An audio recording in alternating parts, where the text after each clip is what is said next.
Yay, we're live! Yay! It was a long struggle to get here, I'm not going to lie. We have about 5 fake live shows happening, but this is the real one. So this is the live show for The Forbidden Wish by Jessica Corey. I'm Sarah Jane from The Book Life.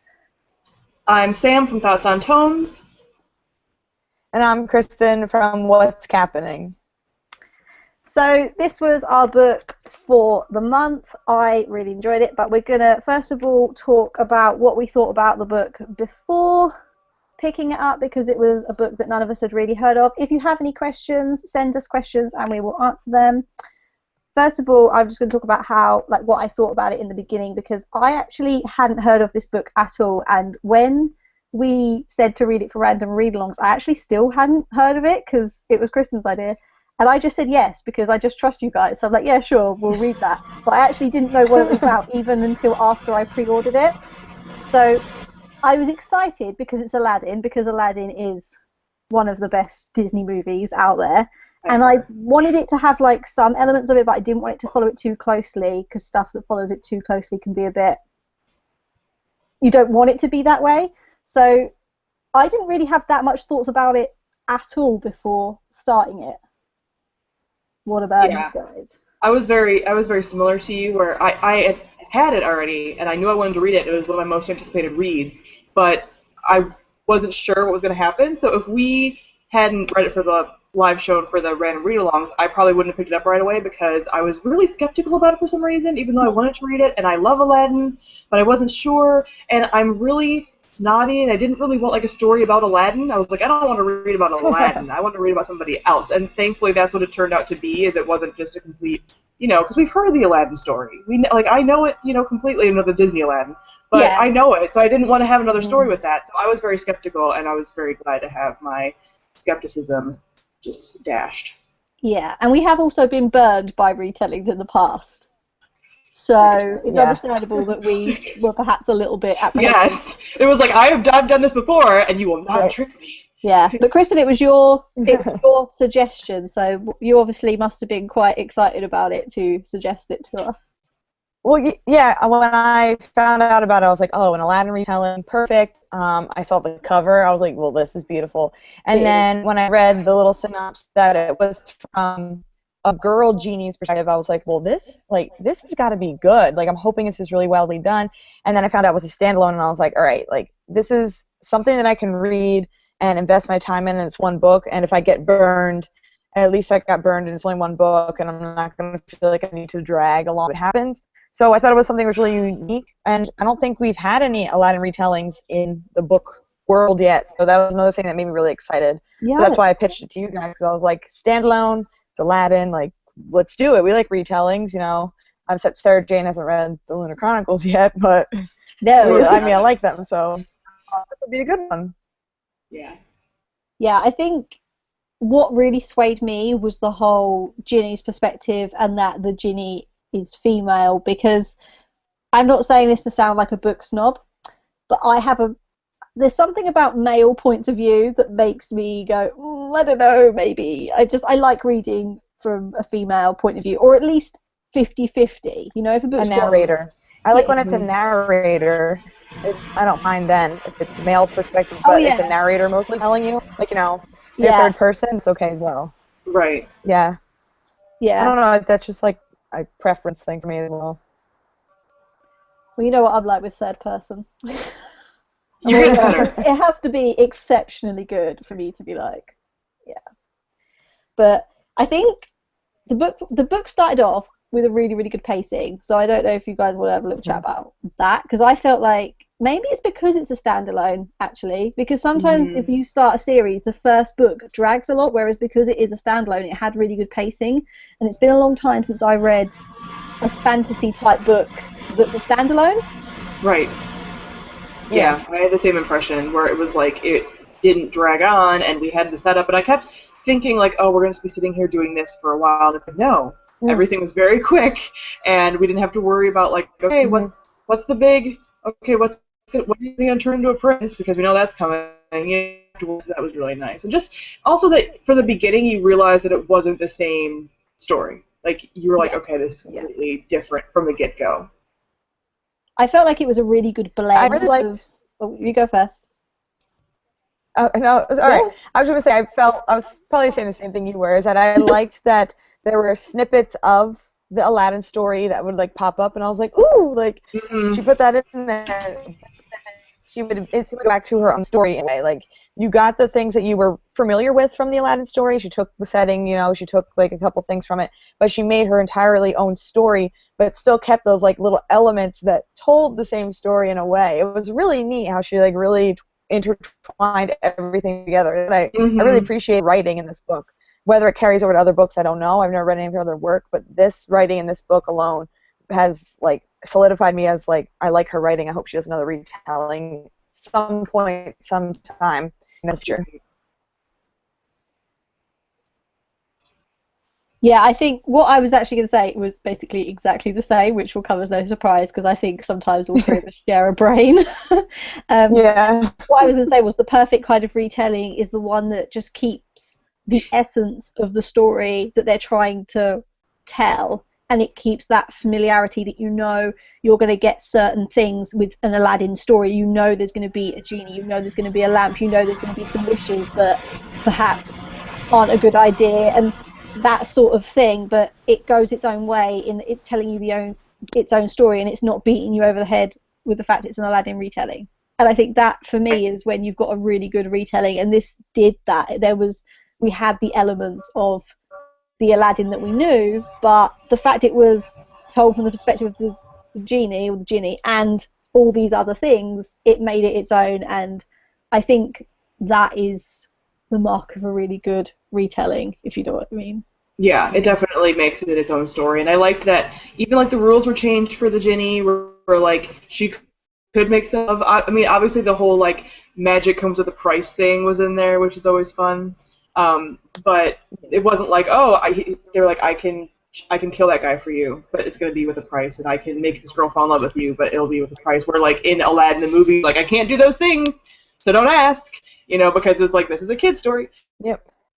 I liked that. I liked that. Yeah, I liked that could happen. I liked that you could have the wishes that weren't possible in the children's version of the story, because you always wanted to know, didn't you, like what would really happen if someone did make those wishes. And it was nice that I liked that the payoff, or not the payoff, but the payment for each wish was to the same level of the wish that you made. Like if you make a small wish, it's a small payment that you have to make, but the bigger it is, the bigger you might lose. And I felt that was a really good aspect of the story, because I think otherwise I would have been reading the book going, well, why don't they just wish that? Right. And I think I would have done that the whole time. Yeah. Right, like there's no consequences for your actions. I liked the way. Yeah, and I liked the way the wishes came. Like I didn't expect one to happen so quickly. I think it's like the end of like third chapter or something. He makes that wish, and I was like, whoa, we already spent one wish here. Like, what are you doing? We got 300 pages. So that's what I thought was pretty cool. Like that she used them at points where I didn't expect them to be, because like when you read Aladdin's story, the wishes are coming. I always interpret it to be like very, very drastic measure happening later, or they're going to use them up. So it was neat to have it happen quick and like just something simple, still with a little repercussions for you to understand how it's going to work, So I really enjoyed that part of it. Yeah, definitely. I loved how much. Oh, sorry, carry on. Yeah, this is actually the same kind of question. See, we've got the same brain. Right. I loved how many like female characters we had, and that the female characters were like like they were the best. Yes, like the girl gang. And wait, do you have a favorite girl of the gang? Yeah. It's really hard. I kind of like the powder girl. What was her name? Like it's I figured that was the one he would like. NC or something. Yeah, I liked her, but I liked the snake girl too. Yeah, and I liked the like the charmer with her like hair or whatever. They said that she had like the silver tipped hair, the princess. So that was cool too. I mean, I liked them all, but I think my favorite was the poison powder girl. Yeah. I like that there were so many female characters. That's what I found to be really surprising, because as soon as I heard that the story was being told from the point of view of the genie, I thought, okay, so we're going to have love triangle. We're going to have, Right. and I just did naturally expect the princess to be a certain way, and I didn't realize it until she wasn't that way. I didn't realize how much I was expecting that, and then I was like, oh, okay. And I liked the way they weren't pitted against each other. I just found it really. Each female character had so many good qualities, and it wasn't a simple. Yeah, Right. I just loved that. Mhm. Yeah.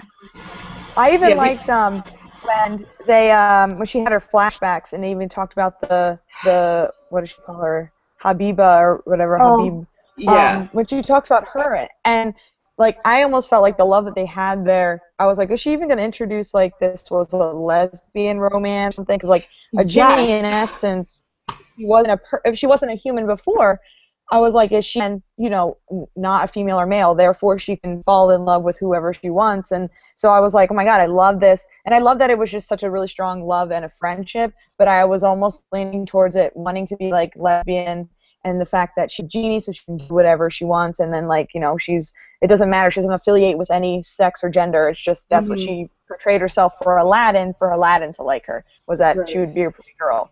So I thought that was really unique, and I loved the play on love in this book. I thought that was really a fun thing to do, and that Corey put that in there. I was like, yes. I was like, please let her love her. Like, this is so great. Like, all the girl stuff was just fantastic. Yeah, I felt the same way about like that friendship, and I ship them more than I ship like her and Aladdin. Like I didn't really want them to be together. Like I was like, I'd rather her have been like in love with her old friend and them have be like in love, which I'm still convinced that they were. Like in my head, they're lesbians, and Aladdin and her should have just been like friends. Like I just didn't buy. I think if Aladdin would have been older and this would have been like an adult book, I'd have been like, okay, Aladdin's like wiser, like it's okay, but it's like she's 4,000 years old. Like, even though she was turned as a teenager, she's 4,000 years old. She's seen a lot of stuff, and you can tell by the way she's written that she's very wise. It's done really well. But then you have her, like, falling for Aladdin in the span of a month, and I'm like, no. I don't buy it. I just felt like, why him? That was the question that kept being, like, I just kept thinking, why him? Why are you feeling that way about him? Because the way she talks about Biba is that she loves her, and we don't know the type of love, but all we know is that she loves her with all of her heart. She loves her more than life itself. You get that feeling that it is this consuming kind of love, whatever kind of love it is. And then when you kind of see her in love with Aladdin, it's kind of a little bit like it's a weaker version. Yeah, that was like I didn't feel like that was the love story we were actually reading about, and I don't know why. I didn't really have any attachment to him, like at all, and it's weird for me to love a book so much where I didn't actually feel that much about the romance in that That's sense. exactly how I felt, where I was like, this can't be 5 stars because the romance is a big part, and I didn't like the romance that much. Like, I don't hate it. Like, I'm not going to be like, oh, like, but I was like, it could have been 5 stars if I would have liked the romance, or if they would have gone with the, like, lesbian, fully lesbian romance, like, not alluded to, because I feel like it was sort of alluded to. Yeah. And, all that, like, I would have, like, Right. So I was like, I really feel like, I mean, I didn't, like, if he would have been not a love interest, I would have liked him more, too, because I think I was a little annoyed with him. I'm like, you're the love interest for no reason. And I don't, what I didn't understand is, like, okay, she's 4,000 years old, right before, the person before Aladdin she was in love with, whether it's platonic or whether you read it as romantic or whatever.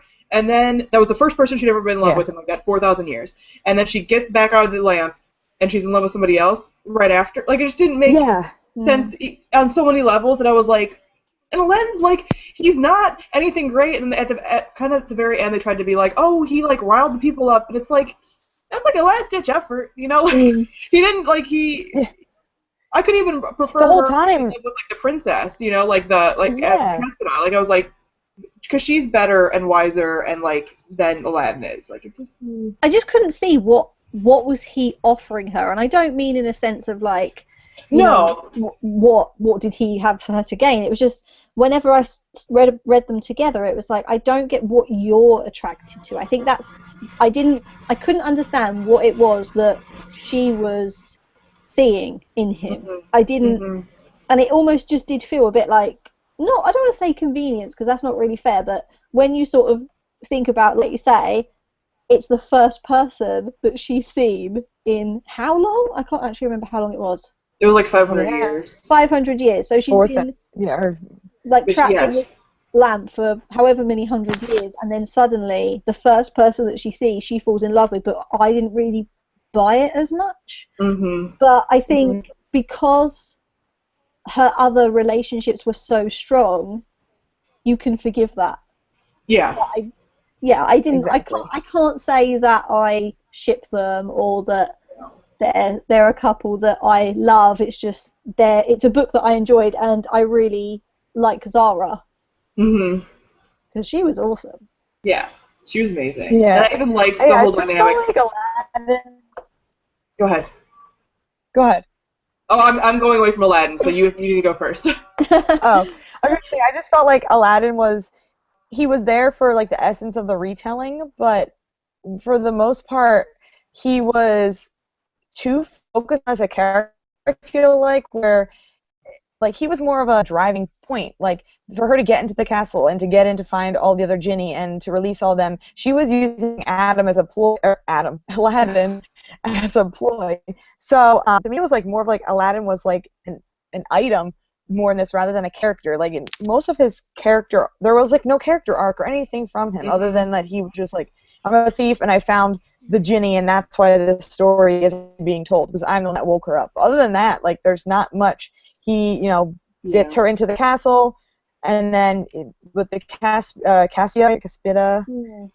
he finds her. But other than that, there's not much. He's more of like a plot device rather than I was just about to say it's a plot device, isn't it? It's But I don't blame her for doing that either. Like I'm not mad about that plot device. I'm just like I don't like him as much as I mad. could. It's just exactly.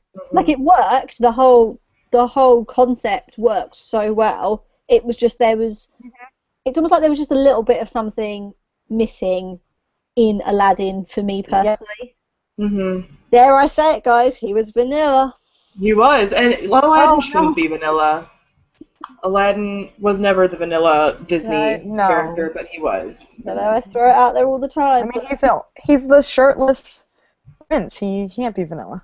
Well, exactly. There are some characters out there that they're a bit vanilla and they're not my cup of tea, but that's okay because they're the characters that they're supposed to be. Whereas with Aladdin, I guess I really should have felt more for him, but ultimately, I just didn't. But what I liked actually was that I didn't begrudge Zara anything. Like she's using him, but I don't begrudge her for it at all. Yeah. No. But there was one thing that I did think. I wasn't sure why she didn't tell him, and I know there's probably lots of reasons for this, but had she actually said to him, I need to set this other genie free, this is why I got you to come to the castle, I guess maybe because I don't feel a massive attachment to him, I actually can't see that he would have been anything other than, okay, let's save them together. Right, yeah. Like it was built up a little too much. It's like, I can't tell him this thing. It's like, yes, you can. Yeah, I can't tell him. Right. Yeah, I felt the same way. I don't know how to see, but yeah, I just felt like all these times where she kept saying, I can't tell him, I was like, I think you can. Yeah, like it's fine. Yeah, I felt the same way. And I wish I would have seen more of that other genie, like the Zion or whatever his name is. I liked like their dynamic kind of, even though he was like evil. I liked that. I was like, I think they're like betrothed or something. Yeah, I was like, I think that like they like were, like gonna be like engaged or whatever. And then when that came out, I was like, like thought. So, but I really like how she Corey did a really good job of putting things in there, and then going back to them later. Like I didn't realize, it didn't even occur to me that she was foreshadowing that she was the princess that one of the assassins was reading about in her book. she was like the princess of like Gaeta or whatever it was, the place that like died. She's like, Yeah. oh, that's an ancient story or whatever. And I was like, oh, it's just a story that she was probably there for, blah blah. And I was like, oh, that was her. And like or she was the queen or whatever of that place, and I didn't even think of that. So she did a good job of foreshadowing without being like, like some books will, where it was like, I'm gonna put this in here, and this will come back up, and I was like, that's amazing. Like, I loved how she did that. Yeah. What was your favourite bit? What was your favourite part? I'm asking this, by the way, when I don't have an answer, so... I was going to say, what? Yeah, I was going to say, because I think... actually, no, I do. I think... My favourite bit was when Zara and Caspida had their... Like, chat? Yeah. Uh-huh, I was going to say that. Yeah, the girl moment. Yeah. I liked it in the beginning, and I liked that when the girls as well. I just really liked the way the two of them bonded, and I liked it when she said no, that she didn't want to be. What did she say? What was she going to be? My brain's not working. I don't remember. I can't remember what you're... One of her women. I just remember they had their girl moment. Yeah, but you mean that? Oh, she wasn't going to be her, like, handmaiden or watchmaiden or whatever? Yeah, I thought that was quite interesting, because when she first asked her, I thought, is she really going to want to do something like that after not being free for so long? Mm-hmm. And I just really liked that. Mm-hmm.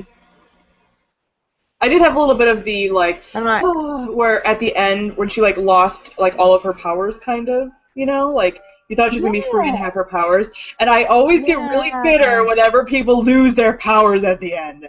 And so, like, I was just like, like, it was the only part. Even though that's what she wanted, kind of. Like, she got to be, like, pretty much fully human again. But I was like, why do we gotta have people losing their powers? Why does it have to be a thing? Like, I wasn't, like, mad. Again, I was like, what? She's finally free, but now she's got nothing. I was like... Yeah. Like, but that's what she wanted. You know, like, she didn't want to have spoilers, but it's seeing people kind of go back to being ordinary kind of always grates on me a little bit, because I often feel like with stories that this happens to, it often happens when the male character is quite not as well developed, and it's almost like to bring her back down. I know that's not what it was. I know that's not what it was, but it kind of felt like she was lessened. I think it happens a lot in YA because it's like and this is not a hit to the genre, because obviously I love it, but it's like, you know, it's written for people who are normal, and it's like trying to make teenagers like feel like they're important even if they don't have, you know, some big magical power. So it's like, okay, at the end, they're normal and they live their life as a normal person, and normalcy, you know, is or humanity is very much like the ideal kind of thing, you know, so that you don't have kids running around thinking like, I need to be like really special, you know, like it's like a completely like everybody's special, even if, you know, that's kind of, I think, like the picture I get from a lot of these, because it is a very common kind of trope at this point. And I'm just like, I don't want that to happen to my princesses anymore. I just want them to be like amazing. I guess as well, the all-powerful queen. It's probably also because being the genie was a punishment, so it's her getting her freedom rather than her having something stripped away, and I guess that's probably how we should look at it, because that's what she wanted, and I guess it would almost be too convenient to have the powers and not be a genie, you know? Because it's almost like you can be the genie, but you have all these restrictions, and you have because that's the balance of everything. So it does make sense. Yeah, it does. I think I do. I just have a preconceived, like, I have a bias now from being hurt so many times in the past. I'm just like, whenever I see it, I'm like, no, like, 'cause that's happened in a couple of my favorite series. I'm just like bitter. Yeah, in a couple of them. Right. Few. All of them. But I think out of all of them, don't want to point anything out. Damn it. Right. Sense as far as the plot goes. Yeah, it does. It's the one that we understand and are not going, why? Right, like it's the one that we get the most. We were the least hurt by, I think. Yes. Yeah. So what do we think of the like villains in this? Because there were kind of like a few villains, and how do we feel about them? And I'm gonna go first. I was kind of disappointed, just because, like, for me, Jafar in Aladdin is so evil. He's so Like great. when he's possessing the Sultan, like so I love to hate Jafar. I love it. So like when they brought in all these like different type of villains, and they just weren't, I don't know, they just weren't that like over-encompassing villain like that was just so, evil and vile. It just, I don't know, they all kind of were like, they were evil. I see why, because they did all this stuff in the past, but like I wasn't really fearful of them. I was just fearful for my characters, for my girls and the babies. Right. Like I didn't want anything to happen to them. Right. I wasn't really fearful of them. I was just fearful of what's going to happen to them. Yeah, they felt very flat to me. Like I preferred the like Jin King guy more than the Darien and Sulifer or whatever. But the like the two human ones, I was like, you are so plain. And especially when like they, he called like the Shadow Army, and I was like, that was a cool wish. Yeah. But it was still like, I just didn't feel. I think it's because we just really get to see them. Like, so I didn't really feel like I understood their motivations a ton, besides just being power hungry. And I just don't really enjoy like just power hungry like king characters. I'm like, yeah. So I was a little sad about that. We get a little bit of Darien or whatever being, when Caspita says like, you just want to be loved, and like, so it gives him a little more of a like backstory a little bit, and his like abusive father or whatever. But ultimately, I think the king was the best. The Ginny King was like the best, but he still wasn't quite what I wanted. But again, not enough for me to care, because it was still like, these sometimes the relationship and the villains can be deal breakers for me a lot of times, and both of those were not their strongest.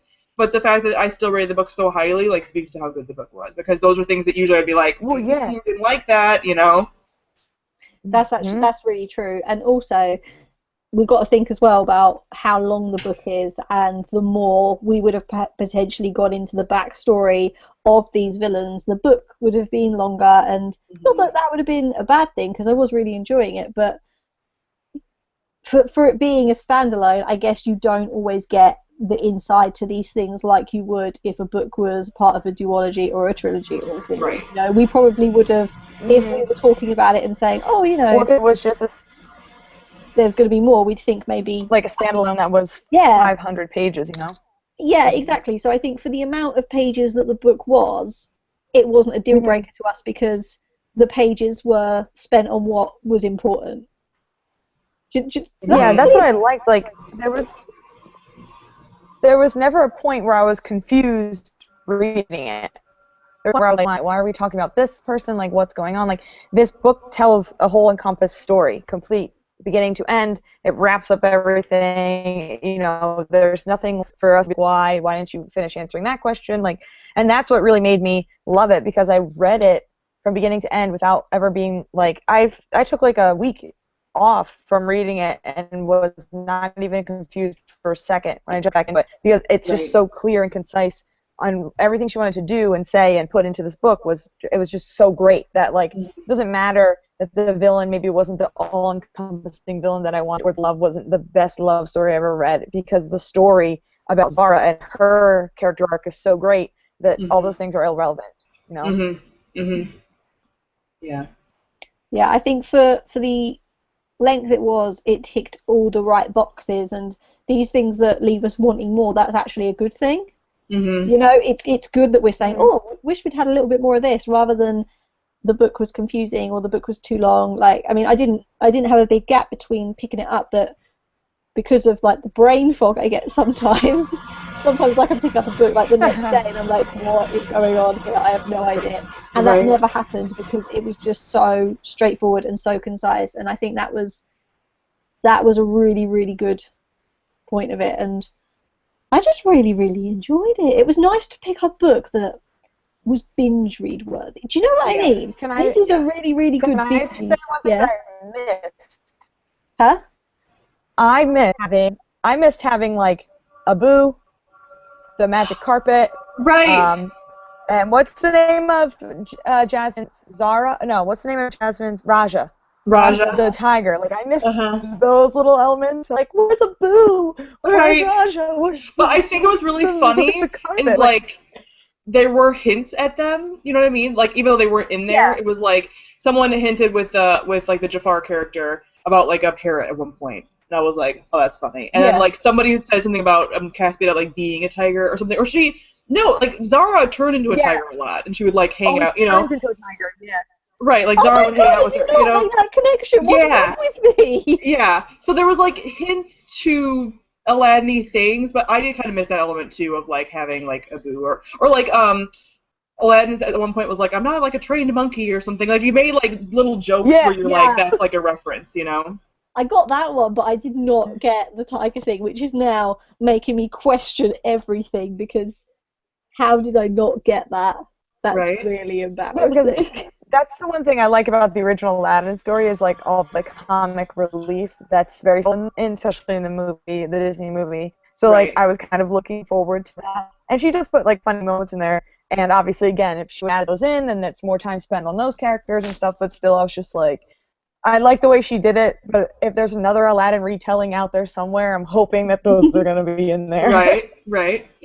I guess it's because it's retelling. I always personally feel this way. Whenever I read or watch a fairy tale retelling, I imagine retelling of the Disney kind.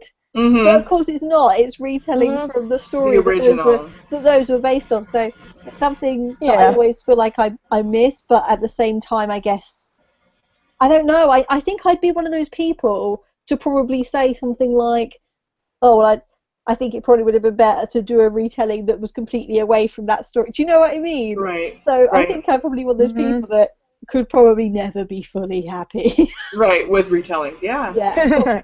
Exactly. What did you guys give it ratings wise? Because I actually haven't looked on Goodreads or anything, so I actually have no idea what you guys have rated it as. This could be interesting. I did a 4.5. Me either. Okay. That's what I did. Mm-hmm. And I did a 4. I was 4.5 as well. You did a 4. I don't ever really think about things as being halfway because on Goodreads you can't do that. Mm-hmm. I just think like 1, 2, 3, 4, 5. But if a book really, really leaves me feeling torn, then I'll be like, oh, I wish there was 0.5. But that only ever happens if something's really like dividing me. Whereas generally I can fit it into one or the other.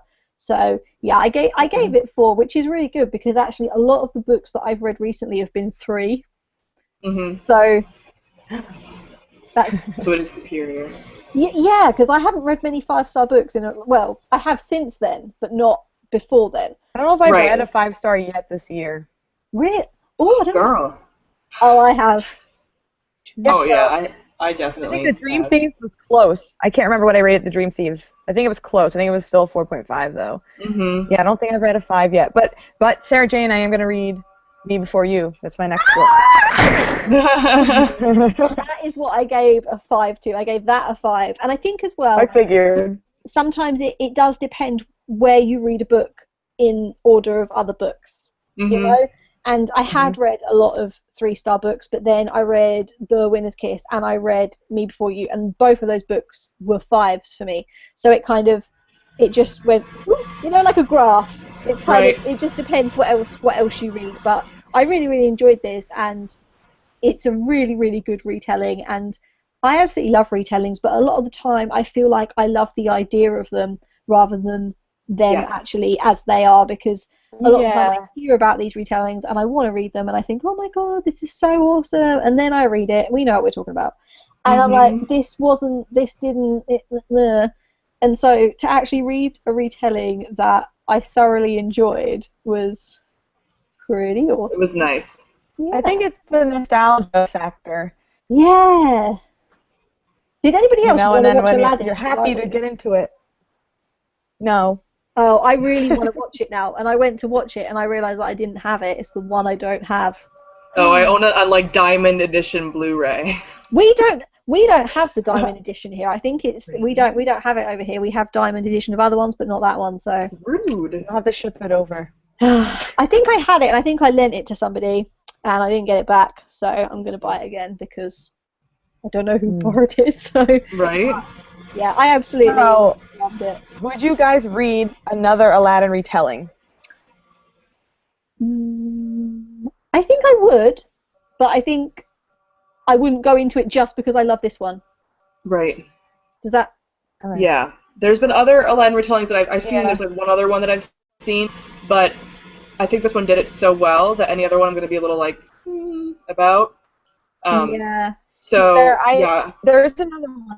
I have the book called Fire Wish. I think it's an Aladdin retelling, but it's also a first in a series. So I'm like, I kind of want to read it to compare it to this, but at the same time, I'm like, I'm going to give it the space first right. of other books and then Yes. see. Yeah, you can't go into it right away. It'd be too much.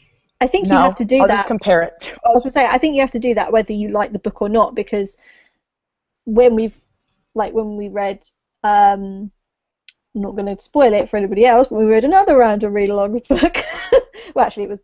I don't need to say it's not going to spoil it. But when we read that, I don't think it matters whether you enjoy it or you don't enjoy it, because if you don't enjoy it, you don't want to read another one too soon after, because you don't want your feelings about that one to spill over into the new one you're reading. And if you loved it, you don't want to read it too soon, because again, the same, or you don't want to compare it. So I think with any retelling, you need to give it breathing space before you pick up a similar one. But I think I'd like to, because I'd like to be able to say that this one was a really strong one whilst knowing other ones exist. Does that make sense? Yeah. Yeah. Yes. Yes. But I thoroughly enjoyed it, and it was a very good choice of yours, Kristen. Yes. Thanks. Good job, Kristen. Yes. Well done. I tried. You did very very well, and I'm disappointed that I read Me Before You, because we could have done that as a random read-alongs. Yeah, now we have to pick out another random read-alongs book. Right. Oh, we should do a poll or something on the Goodreads. Yeah, I did get a couple of questions from people that were like, "Oh, when we planned our next read along?" I think from all of our schedules, with April being kind of a crazy month and then May being like BEA, we'll wait till June. Yes. Because June is when we're gonna calm down a little bit, because otherwise we're just gonna have too much going on. So let's just plan on June, and we'll update everybody. Obviously, make an announcement when we decide if there's a release that's coming out or something. June. But June works well for me, because in May you've got obviously BEA and I've got a Supernatural convention, and we know how much those take off my time. So I think that would be good. So we could. What we'll do is, behind the scenes, we'll pick some, maybe a short list, and then maybe we'll see what other people fancy reading as well. Right. I mean, not Daughter of Smoke and Bone, because Sarah Jane forgot about that and decided to read it just by herself. I know. You're just reading all the read-along potential books. Reading them by myself. I've got 5 live shows. I made a joke earlier about quitting, and I don't mean it, but sometimes I'm like, maybe I'm not qualified. Yes, I will. I only say it in jest. I love random read-alongs. Right. But yes, that's me too. That's it. So I guess we'll just sign off now. All right. Bye, everyone. All right. Bye. Bye.